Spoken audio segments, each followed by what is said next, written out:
Ami, entends-tu le vol noir des corbeaux sur nos plaines? Ami, entends-tu les cris sourds du pays qu'on enchaîne? Oh, et partisans, ouvriers des paysans, c'est l'alarme. Ce soir l'ennemi connaîtra le prix du sang et les larmes. Montez de la mine, descendez des collines et les camarades. Sortez de la paille les fusils, la mitraille, les grenades. Oh, et les tueurs à la balle ou au couteau, les grenades. Oh, et saboteur, attention à ton fardeau, tu inhabites. C'est nous qui brisons les bateaux des prisons inhabites. C'est nous qui brisons les bateaux des prisons pour nos frères. Si chacun fait ce qu'il veut, ce qu'il fait, la haine va nous tous et la faim qui nous coûte la misère. Si tu tombes un ami, sors de l'ombre à ta place. Des pays où les gens au creux du lit font des rêves. Main du sang noir pêchera au grand soleil. Sur les nous vois-tu, nous on marche et nous on tue, nous on crève. Les compagnons dans la nuit, la liberté. Si chacun fait ce qu'il veut, ce qu'il fait quand il passe. Tu as vécu la guerre? Oui, ben, j'étais enfant quand ça commençait. Ouais. J'arrivais à l'adolescence sur la fin, quoi. J'avais 15 ans. 9 ans quand la guerre s'est déclarée et 15 ans quand elle est finie. Dans la région, as-tu entendu parler du camp de prisonniers de Prenay-en-Saint? Oui. Oui, mais j'en ai pas un souvenir. Oui, impérissable. Ah non. Non. Non, je savais qu'il y avait ce camp. Oui. Bon, on n'allait jamais apprendre des rançons. Je savais qu'il y avait ce camp là-bas, c'est tout. Et pas... Alors par contre, une chose importante pour moi, est-ce que tu peux le localiser dans le temps? Je ne peux pas dire. T'en as entendu parler quand tu étais gamin, à Oui. quelle époque à peu près? Mais c'était, de toute façon, c'était avant 44, ça. Hein. Avant 44. Oh oui. Ah oui. Donc ça c'est important pour moi Ça parce devait que... être avant 44. Peut-être pas beaucoup avant, je ne peux pas dire, mais Ouais. parce que bon, 40,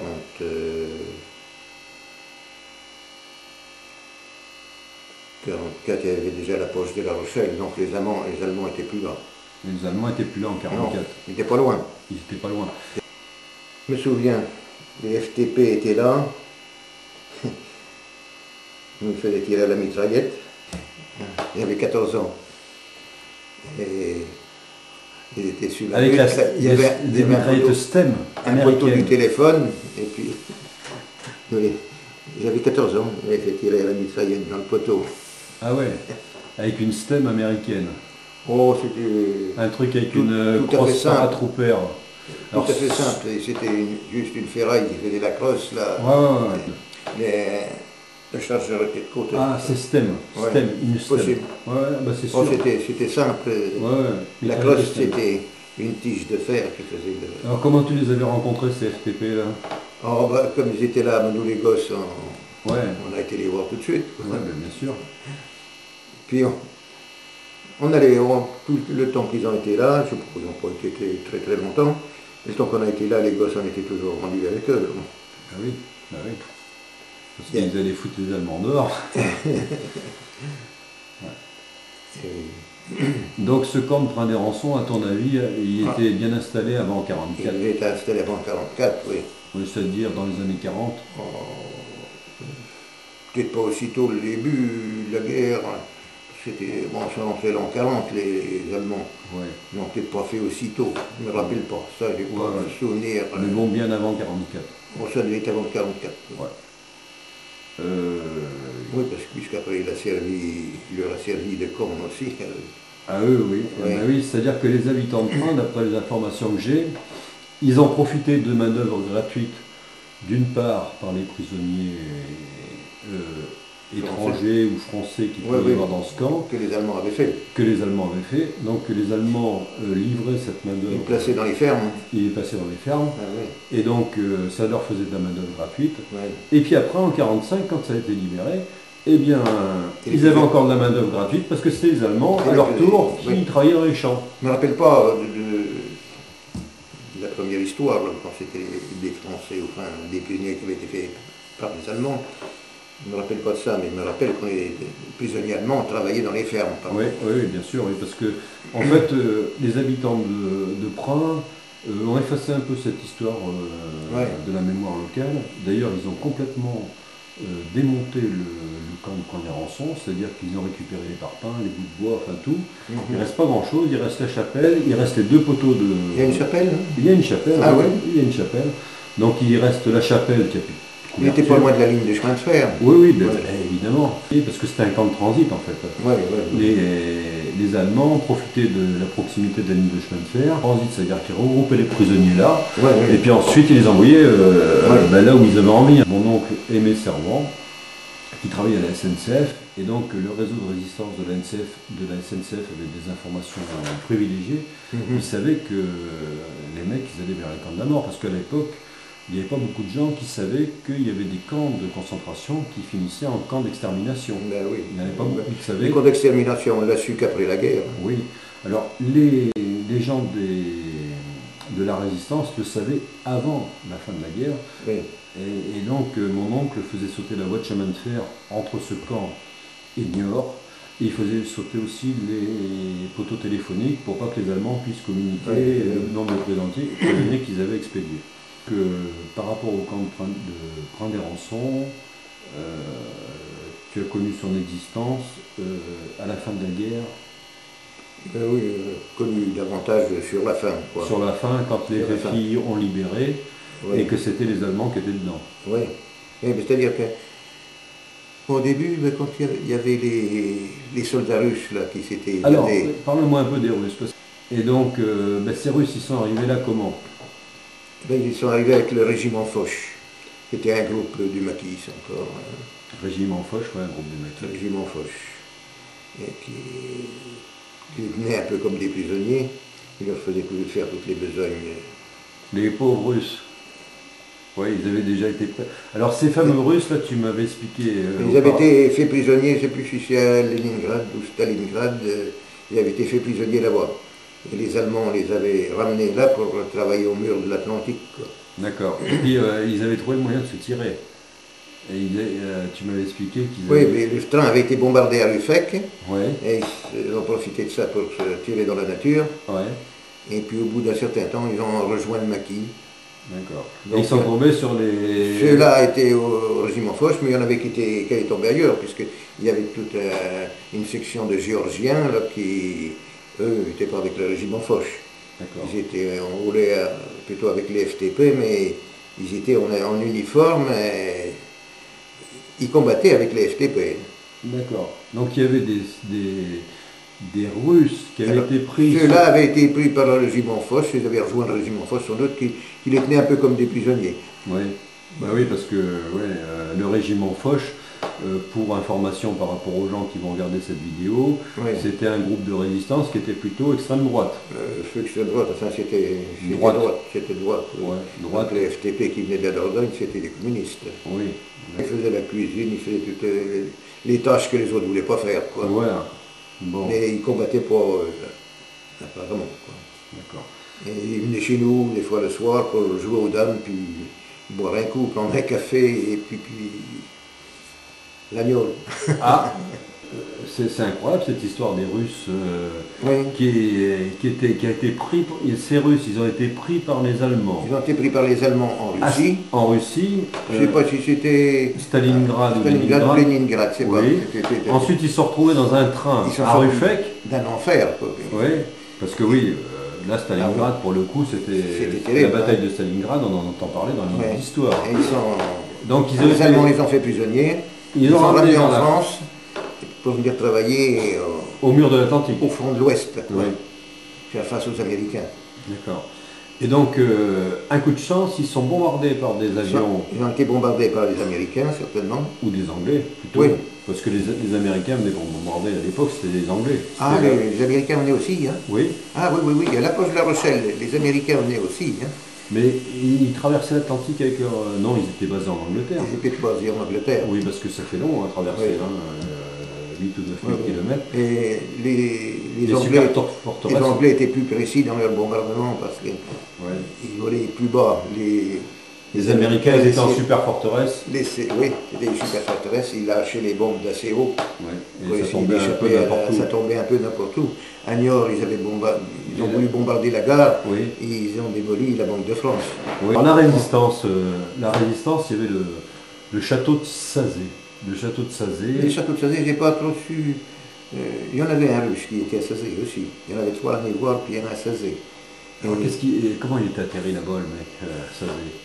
Comment il est atterri? Il y avait une partie du régiment Foch qui était là-bas. Voilà. Est-ce que c'était un autre groupe qui donc le régiment Foch. Il se connaissait avec ceux de la Névoire, puis un beau jour, lui s'est tiré après.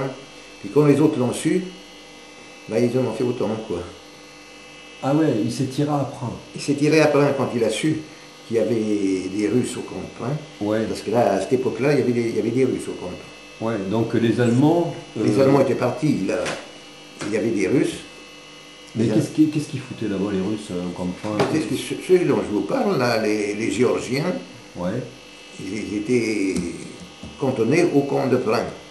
Au camp de Prin, mais à ce moment-là, c'était qui gérait le camp? C'était la résistance? Ah ben c'était la résistance, certainement. Donc c'était des Russes? Les Russes étaient installés dans ce camp-là. À Prin? Oui, à Prin. D'accord. Et ceux qui étaient là, qui étaient plutôt prisonniers des autres maquisards, ils sont tirés à Prin? Celui qui était à Sazé, il s'est tiré là-bas? C'est ça, après il s'appelait Paul Platanov, Pavel, un nom comme ça. D'accord. Donc il s'est tiré là-bas pour être à Prin? Il s'est tiré avec les autres Russes, quoi, quand il a su qu'il y en avait là-bas. Ah ok. Il a échappé à son groupe. Et puis alors ceux-là l'ont su après. Et ils sont tirés aussi là-bas? Ils en ont fait autant. Donc à Prin, en 1945, à la Libération, le camp était géré aussi par des Russes. Je ne sais pas qui le gérait exactement. Ouais. Est-ce que c'était les FFI, les la FTP, résistance française qui gérait, je ne sais pas, mais eux, les Russes étaient cantonnés là. D'accord, il y avait des Russes à Prin. Et puis, ils sont venus à Saint-Hilaire après. Je ne sais pas où ils logeaient là exactement. Ils sont venus à Saint-Hilaire. On m'a dit qu'ils logeaient au marché. Dans le marché. Sous le marché, oui. Oui, c'est possible, oui. Ouais. Et puis après, ben, ils sont tous repartis. Ils sont repartis à Brive.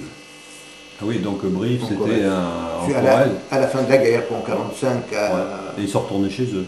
Et de là-bas, ils sont repartis en Russie. Alors ceux qui étaient là nous disaient, nous, retour Russie, tous tribunal. Ah oui, tous parce que prison. Staline peut-être mort. Peut-être mort, parce que Staline rigolait pas, il fallait se battre jusqu'à la mort. Ouais. Ah ben ouais, un prisonnier de guerre, ça n'existait pas. Ah non, c'était... Ouais, c'était une faute. C'était une faute, oui. C'était une faute de se faire prisonnier, à l'époque. Il n'y a pas de se faire prisonnier, il fallait se faire tuer ou avancer. Ou avancer. Ça, c'est la doctrine de l'armée rouge. Ouais. À cette époque-là, il y avait le régime de Vichy. Oui. Ah oui. Ça, c'était autre chose. Ça, c'était autre chose. Maréchal Pétain, Maréchal nous voilà. Voilà. Ouais. J'ai chanté ça à l'école. Ah oui. Et nous faisions... oui, il y avait un goûter, le goûter du maréchal. Le goûter du maréchal. Alors tous les enfants étaient réunis à la cantine scolaire. Oui. Et puis on avait un chocolat au lait, et puis... Qui était offert par le maréchal. Ben, c'était le maréchal qui payait tout, c'était Oui. la commune, enfin... Un peu les Allemands peut-être aussi, parce qu'on était en période d'occupation. Oui, oui. C'était le goûter du maréchal. Et on nous faisait chanter Maréchal, nous voilà. Alors ça donne quoi, Maréchal, nous voilà? Maréchal, nous voilà, devant toi le sauveur de la France. Nous jurons, nous tes gars, de t'aimer et de suivre tes pas. Maréchal, nous voilà, tu nous as redonné l'espérance. La patrie renaîtra. Maréchal, maréchal, nous voilà. D'accord. L'autre couplet. Oui, oui, bien sûr. Oui. Donc, c'est un peu l'endoctrinement. Et à cette époque-là, on avait un instituteur qui était socialiste. Ah non, socialiste. Socialiste et franc-maçon. Ah, oh, pas de chance. Alors, il avait détourné des couplets. Il était obligé d'assister. Bien sûr, oui. Et alors parce que... Et puis, à cette époque-là, on avait l'instruction religieuse obligatoire. Oui. Il était revenu alors. Le curé était content de ça, bien sûr. Le jour où ça commençait, il est venu dans la cour de l'école. Allez les enfants, allez, venez. Il avait encore avec sa soutane qui glissait, la soutane qui volait au vent. Bon, une partie y était, l'autre partie s'est tirée, il y en avait partout dans les classes et puis dans les water. Oui, d'accord. Il a été les ramasser, il les a sortis de partout. Oui. À part un qui s'était mis sous le bureau du maître. Ah. Il y avait la grande estrade, le maître, avec... Il y avait une petite trappe où on mettait les papiers, les saletés dessous, il se refermait. Il avait rentré là avec les papiers, puis il avait tiré la porte. Alors c'était le seul qui avait échappé à la rafle. D'accord. Alors nous avions emmené à l'église. Oui. Puis, pas grand-chose de plus à l'église. Et l'instituteur, qui était socialiste et franc-maçon, oui. Il n'est pas trop ce système-là. D'accord. Il s'est accroché avec le curé. Ah. Ça s'est passé une distribution. Mais l'instituteur, quelques temps après, il a été muté. Enfin, il a été muté. Il a été révoqué. Révoqué? Révoqué, oui. Ah oui, quand même. Un matin, on est arrivé à l'école. Bon, les enfants, vous changez c'est plus moi qui vous fais l'école, c'est M. Joly, qui est l'instituteur de la classe d'à côté, la classe en dessous. C'était en 43, ça. Ça devait être en 43, oui, parce que j'ai passé mon certificat en 44, et en 43, j'avais 13 ans, ça devait être à ce moment-là, c'était l'année d'avant le certificat. Alors il a dit, moi, on met à la retraite. C'est tout ce qu'il a dit, quoi. Ouais, en fait, il l'avait révoqué pour ses appartenances au parti. L'histoire avec le curé, je ne sais pas s'ils avaient fait des... Oui, oui. Je ne suis pas sûr. Donc l'église catholique à l'époque, en 45, ils étaient plutôt du côté de Pétain. Ah ben oui. Oui. Peut-être pas tous.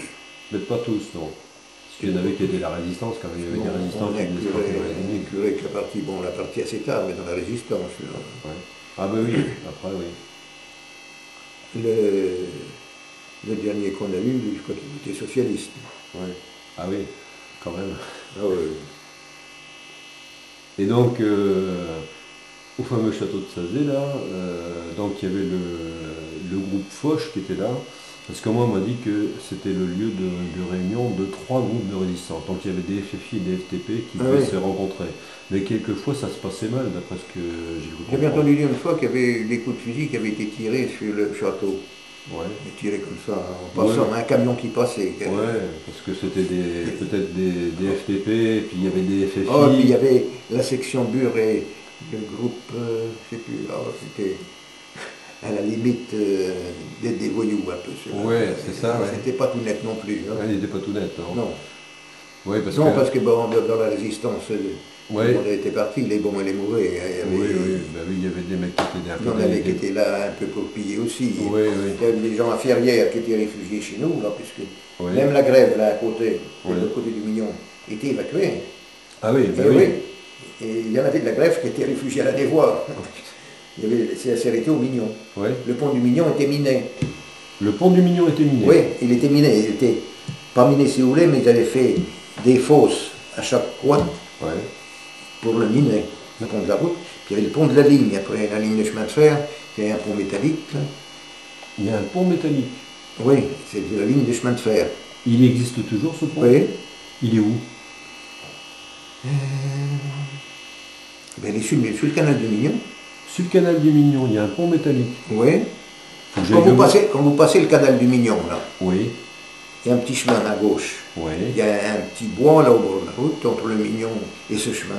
Oui. Il y a juste, aussitôt descendu le pont, vous prenez le chemin de gauche, puis vous arrivez à 200 mètres plus loin, il y a le pont de la ligne, de chemin de fer. D'accord. C'était un pont métallique, c'est des ponts système Gustave Eiffel. Là, ah oui, d'accord.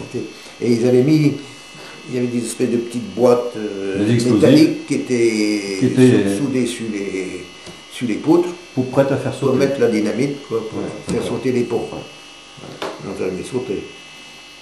Mais je ne sais plus qui l'avait fait ça, mais c'était peut-être les FFI quand même, pour protéger si les Allemands avaient fait une poussée pour le fond de la Rochelle. Quoi. Bon Claude, moi je suis venu ici particulièrement pour que tu me parles du fameux camp de prisonniers de Prin-des-Rançons. Les Allemands arrivent à Mouzé-sur-le-Mignon, ils installent la commandanture dans le château de Mouzé. Ah oui, le château. Ah mais tiens, maintenant qu'ils l'ont emmené, ils sont venus le chercher, parce que son fils s'était engagé avant la guerre. Oui. Il n'avait pas de boulot, il était de Chabon, il s'appelait Menguer. Là, c'est Menguer, c'était notre cousin, il a venu me faire une balançoire, ça m'a fait pleurer quoi. J'ai appris sa mère. Et là, il vient nous chercher les Allemands. Ils sont remontés déjà les mitraillettes.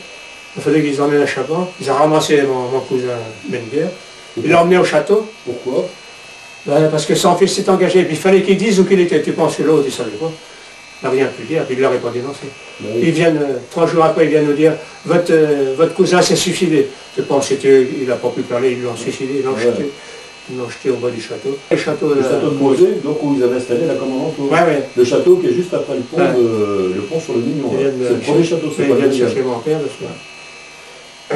puis 3 jours après, votre cousin s'est suicidé, je pense. Il n'a pas voulu parler. Pour en revenir au fameux château de Savé, là, tu me disais qu'il y avait 3 régiments. Oui, 3. Alors, ça se passait quand? Et la résistance a commencé à s'organiser en quelle année? Ah.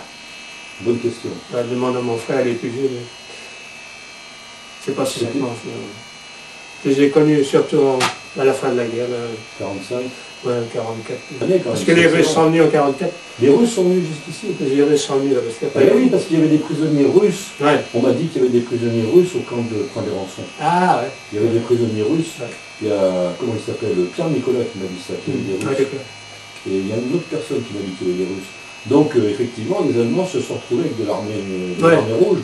Et les Russes arrivaient à Saint-Hilaire en même temps que les Allemands, ils ont chassé. Donc il y avait un prisonnier allemand, et ils l'ont mitraillé. Au vieux. C'est la guerre. Il n'a pas le temps de causer. Paf. Les Russes. Ah oui, pas de pardon. Alors ils couchaient sous les halles, il a été, je ne sais pas comment, un mois, 2 mois, tout. Puis deux femmes de l'année noire sont mariées avec les Russes. Donc les Russes sont arrivés avant les Américains ici? Oui, les Russes arrivent en même temps. En même temps.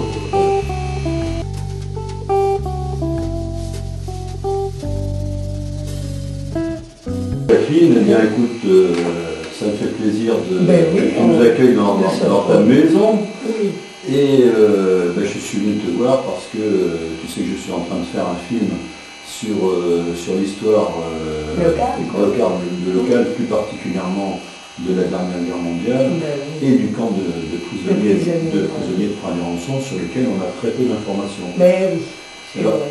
J'en ai eu par un de tes amis qui s'appelle Claude Roy, que j'ai interviewé il n'y a pas très longtemps. Oui. Et j'ai appris aussi que ton mari, Pierre Cagnou, lui était intervenu dans ce camp. Il mettait des fils. Il mettait des fils. Des barbelés, oui. Et ils avaient été réquisitionnés par les Allemands. Ben oui. C'est-à-dire que les Allemands sont venus les chercher. Eh bien, oui, on va les exécuter. On n'est pas reculés. Ben non. Enfin, ils n'ont pas été... Ils n'ont pas été maltraités. Ah non, ils ont été bien vus. Ouais. Ah oui. Bonjour Pierre-Nicolas. Dis-moi Pierre, quand tu as posé ces poteaux là, c'était bien pour les Allemands que tu as fait ça. Hein, c'était réquisitionné par les Allemands. Donc il y avait qui? Alors il y avait toi, il y avait mon père. Pelle Satan. Paul Chatin est avec vous? Oui. Et puis Pierre Cagnot. Pierre Cagnot, puis Gilles Amoureux de Zone. Ah oui, vous étiez vous étiez une équipe pour faire ça. Ça veut dire que c'est là. Oui, parce que là-bas, pour la baramine, c'est de la pierre. Hein. Il y a des pierres. Oui, alors Pierre, tu me disais que lorsque tu as été mettre ces fameux poteaux là avec les fils de fer d'envolée, à l'intérieur du camp, il y avait des Sénégalais. Non, les Sénégalais ont été appelés quand on a mis les poteaux, non? D'accord. Oui, ils sont arrivés après que vous ayez posé les poteaux. Je t'ai dit, ils venaient après là. Vous la voir, on avait le linge. Ils étendaient sur les grillages. Mais c'était la première fois que vous voyez des personnes de couleur, après. Oui. Parce que des noirs, il n'y en avait pas beaucoup. Hein, Non, D'accord. Et puis après, t'as pas de souvenirs particuliers de choses qui se rapportent au camp, quoi. Tu es allé faire ces poteaux, et puis tu as le souvenir de ces fameux Sénégalais qui étaient enfermés par les Allemands, là. Oui. Et puis toi, tu situes ça, tu avais à peu près 17-18 ans, donc c'était en 43-44. Hein, c'est ça. Voilà. Ben écoute, Pierre, merci pour ton témoignage. Les peu. Et puis... pardon? Les peu, si peut te dire, quand même. Oui, c'est pas grand-chose, mais c'est important, parce que déjà, tu m'as donné des dates, et puis tu m'as dit qu'il y avait des personnes de couleur qui étaient enfermées dans ce camp. Eh ben écoute, merci de ton témoignage. Et tu sais combien de temps ça a duré, ce chantier, là? Ça a duré un moment, oui. Oui, parce que c'était grand, ce camp. Oui, c'était grand, oui. C'était grand, oui. Il ne reste plus grand-chose maintenant. Ben non, qu'est-ce qui reste? Il reste les deux... Un bâtiment, je crois, oui, il reste la chapelle. La chapelle qui était construite en pierre, donc oui. qui était oui, alors elle est restée, forcément. Ouais. Et puis il y a une espèce de trou également, je ne sais pas si c'était une cave peut-être. C'est possible, oui. Il y a un grand trou, quelqu'un met des abeilles dedans, donc je pense que c'était une cave. Et qu'est-ce qui reste? Il reste deux piliers principaux de l'entrée et la guérite. La guérite, est toujours là. Et puis on voit encore les fondations de bâtiments. Parce que les bâtiments étaient fondés sur du départ. Hein. Oui. Et alors le château d'eau de Pran-l'Ami, il a été fait en même temps que le camp? En 35, je crois. En 35? Oui, je crois. Alors donc c'était bien avant l'arrivée des Allemands, ça? Eh bien, ah oui. Le Pran avait l'eau courante avant? Ah oui. D'accord. Oui. Non, parce qu'à un moment donné, j'avais pensé que c'était les Allemands qui avaient construit le château d'eau comme il est à proximité. Ah non, il était avant. Il y a eu la libération, où là l'histoire s'est retournée, et c'est les Allemands qui à leur tour ont été internés dans leur propre camp, par la résistance. Oui. C'est comme ça que c'est. J'étais pas vieille, mais je m'en souviens. J'avais 14 ans, quoi. Oui, quand les résistants ont libéré Pran, en quelque sorte. Alors moi j'ai lu une histoire, je ne sais pas si tu en as entendu parler, mais j'ai lu dans un livre qui a été écrit par un historien que des habitants de Pran auraient fourni des vêtements civils à des militaires allemands pour qu'ils s'évadent du camp. Oui, c'est possible ça. Oui. Il y a toute une histoire, c'était secret, quoi, tout ça. Oui, il y avait des habitants qui collaboraient bien avec les Allemands. Mais, ah oui, par contre, oui. Tout ça, c'est du passé. Oui, c'est du passé, mais bon, il ne faut pas l'enterrer, ce passé. Il faut quand même en parler un petit peu, et puis que les jeunes générations sachent un peu ce qui s'est passé avant. Et surtout, moi je vois le Marais là, qui a réalisé un film justement sur l'histoire de la poche de La Rochelle et des combats qu'il y a eu à l'affaire de Nice. C'est pour les jeunes générations, justement, pour pouvoir faire les mémoires. Parce que ça sert à ça, l'histoire aussi, à éviter qu'on fasse à la fois les mêmes erreurs. Et alors, les prisonniers français, d'après Claude Roy, il me dit que les prisonniers français travaillaient pour les habitants de Pran dans les champs. Ben oui, il y en a, on est des hommes, oui. Oui, c'est vrai, à la culture. D'accord. Mais là, c'était des prisonniers français. Oui. Qui étaient détenus par les Allemands. Oui, oui, oui. Et donc, quand même, c'était des compatriotes. Oui, ben oui, c'était toute une histoire. Et,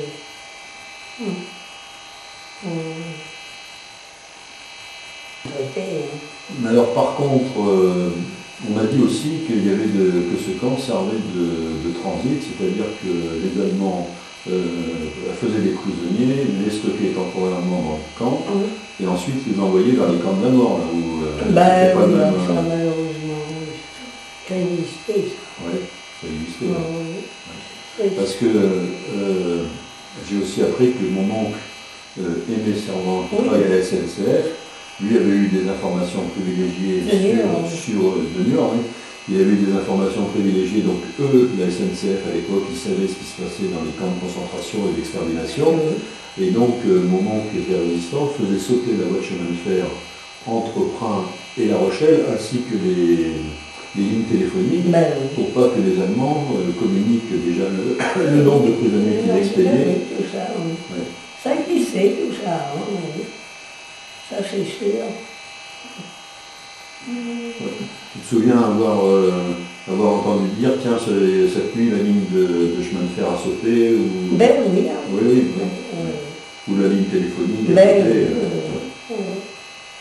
On n'était pas trop tranquille, avec tout ça dans le dos.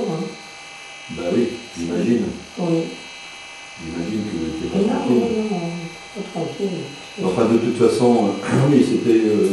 les Allemands, bon, ils étaient en place, et vous êtes de par la résistance, vous ne risquez pas grand-chose, parce que la résistance, elle était là surtout pour vous libérer, les Allemands. C'était pas bien méchant, quoi. Et la fin de ce camp, ça se situe vers fin 45. Oui, fin 45. Et alors là, les gens de Prin ont décidé de le démolir. Ben oui, il y en a qui ont pris des terres, mais je ne sais pas qui. Il y avait Jean Mailloux qu'on avait pas mal, mais il y avait du ciment de coublé. Oui. Il y a des blocs de ciment, alors c'est incultivable, il paraît. Oui. Moi, j'ai pas été... Mais à l'origine, quand ils ont créé ce camp, les terres appartenaient bien à quelqu'un? Ah ben oui, il y avait Jean Mailloux qu'on avait, puis d'autres, mais alors on ne me souvient plus. Oui, d'accord. Oui. Jean Mailloux, on avait grand, lui, là-haut. Oui. Et donc les Allemands ont pris son terre sans lui demander son avis. Sans doute, réquisitionné, quoi. D'accord. Donc ils ont réquisitionné les terres, ils ont réquisitionné le personnel. Ben oui, tout. Donc mon papa qui est là, mais qui... Donc, alors tu me disais tout à l'heure que pour les 3 personnes qui avaient été réquisitionnées pour poser des fils de fer barbelés par les Allemands, il y avait donc ton mari, Pierre Caignoux, mon père, Michel Servant, et Pierre Nicolas. Ah, et Pierre Nicolas, il était aussi. Ils n'étaient pas malheureux, ils faisaient ce qu'ils pouvaient. Ils ne se fatiguaient pas. Ben non, j'imagine que déjà qu'ils étaient réquisitionnés, ils n'avaient pas trop de cœur à l'ouvrage, ils ne devaient pas se poser des kilomètres de barbelés. Ils ne forçaient pas trop. Non, ils ne forçaient pas trop. Non. Puis les Allemands, ils n'aimaient pas trop non plus. Ouais, du coup, est-ce que tu as entendu parler d'histoire de résistants à Prin, à la libération, là, il y a des résistants qui sont apparus, non? Non. Oui, c'était discret. Oui, discret. C'est pas forcément, on a correspondu longtemps avec un qui était au camp, M. Weber, dans l'Est, à Yange. Qui était interné là-bas? Oui, non, il était employé. Employé, oui. Et on a correspondu longtemps. Il est à Yange, en Moselle, il est décédé maintenant. Mais on a eu des relations, puis il est retourné à Prin. Parce qu'il avait une chambre chez maman, une chambre qui couchait. Il louait des chambres. Donc il était employé par qui? Eh bien, par là-bas, le camp, quoi. Par les Allemands? Oui. Oui, il faisait peut-être partie de ces personnes, comment on appelle ça, des malgré nous, là, des gens qui ont été embauchés par les Allemands. Oui. Et donc, lui, c'est un gardien, en quelque sorte, du camp, non, il était... Dans les bureaux, il était adjudant, c'est gradé d'abord. D'accord. Oui. Oui. Tu as gardé des traces de cette correspondance, là? Eh bien, oui, mais il est décédé il n'y a pas longtemps. Oui, c'est bien. Et il est retourné à Prades depuis. Oui, il est revenu sur ses... Oui. Ah ben, il avait une bonne place, il était clerc de notaire. D'accord. Une bonne place, puis il était célibat dans le temps. Après, il s'est marié avec une luxembourgeoise. Il est resté là-bas, évidemment. Quoi. Il est décédé. Non, non. Il avait gardé un bon souvenir de Provence. Ah oui, quand même, ah oui. Oui. Il s'est marié après là-bas. Au moment de la libération, les résistants n'ont pas été agressifs par rapport à ces gens-là. Il s'est expliqué, il a dit moi, attends, j'avais Mozart sur la tente, donc je ne pouvais pas faire autre chose que faire ce qu'il disait. Oui. Il y en avait un autre, un Joseph aussi, qui était au camp, qui était bien, je me rappelle bien, mais oui. Tout ça, j'ai dû passer.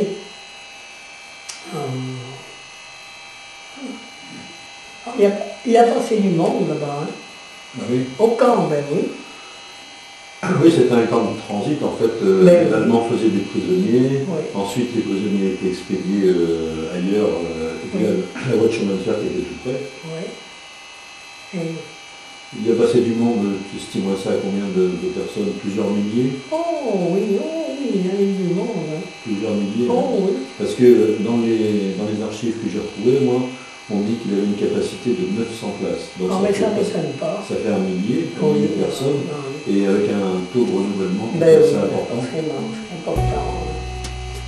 Avec Pierre-Nicolas, il faut faire mettre les piquets. Oui, des piquets, oui. Ah, oui. Donc tu t'en souviens, ça y est. Oui, ça lui revient, oui, de Pierre aussi. Et non, c'est des piquets, à la barre. À la barre. Oui. Il y avait tout ça. Surtout quand on connaît le terrain qui est plein de pierre, oui. À la baramine. Ah mais c'est pas marrant. Mais non, c'est pas marrant. Il fallait en donner du coup. Il fallait lever pour casser les cailloux parce que c'est vraiment le bagne.